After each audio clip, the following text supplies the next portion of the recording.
आज ओडिशा रे नूतन सरकार शपथ पाठ ग्रहण कला परे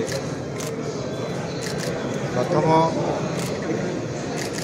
मंत्री परिषद बैठक एवं परवर्ती पर्यायर कैबिनेट बैठक अनुष्ठित आमर लोकसभा भवन में हो जाइए एवं आज विशेष करके कैबिनेट बैठक में जो किसी प्रस्ताव निया ता उपरे मु संक्षिप्त कथा मु आपण पाखे रखुची जेहेतु गत निर्वाचन समय रे ओडिशार 4.5 कोटी लोकंकर विभिन्न प्रसंग को नहीं किसी समस्या अच्छी किसी विकासमूलक पदक्षेप अच्छी एवं ओडियांकर अस्मिता उपर संकटर कथा भी अच्छी तो ताकू गुरुत्व दे आज नूतन भाव में सरकार दायित्व नेला परे जो कैबिनेट बैठक है से विशेष करके 4टी प्रस्ताव लिखुची प्रथम प्रस्तावटी है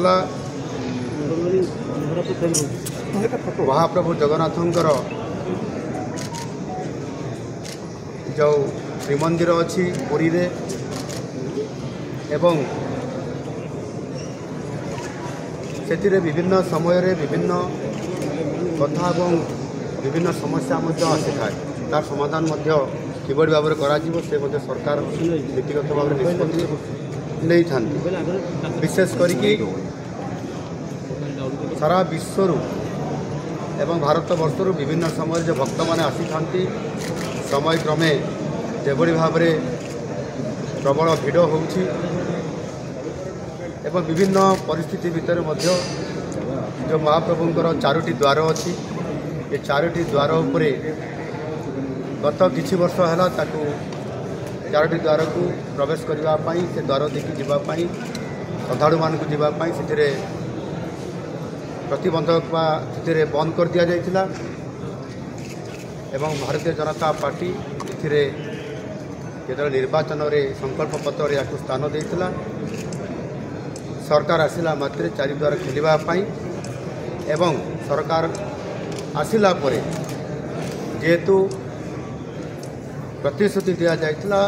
एवं 4.5 कोटी लोकंकर भावावेग कथा अच्छी आज ये कैबिनेट रे प्रथम प्रस्ताव रे निष्पत्ति नियागला जे आसंता काली 13 तारीख